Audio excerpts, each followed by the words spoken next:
తమిళ నిర్మాతలపై తీవ్ర వ్యాఖ్యలు చేసినందుకు విశాల్కు శిక్ష పడింది.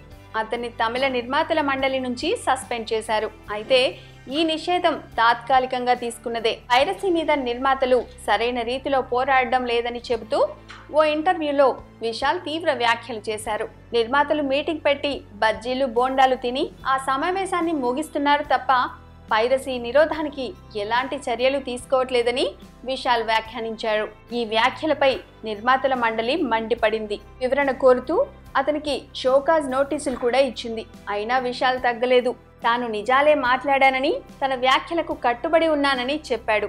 అయితే తాము ఇచ్చిన షోకాజ్ నోటీస్కు వివరణ ఇవ్వకపోవడంతో విశాల్ మీద నిషేధం విధిస్తున్నట్లు నిర్మాతల మండలి ప్రకటించింది. నిషేధం తర్వాత కూడా విశాల్ తీరు మారలేదు. బాలల దినోత్సవం శుభాకాంక్షలు చెబుతూ తన పోరాటం కొనసాగుతుందన్నాడు. నిర్మాతల మండలి నన్ను సస్పెండ్ చేసినట్లు వార్త తెలిసింది. బాలల దినోత్సవ శుభాకాంక్షలు. నిర్మాతల కోసం, ఇండస్ట్రీ కోసం నా పోరాటాన్ని కొనసాగిస్తా అని విశాల్ పేర్కొన్నాడు. విశాల్ తన సస్పెన్షన్ విషయాన్ని ప్రస్తావిస్తూ బాలల దినోత్సవ శుభాకాంక్షలు చెప్పడం నిర్మాతల మండలిని ఎద్దేవా చేయడమేనని భావిస్తున్నారు నిర్మాతల మండలి.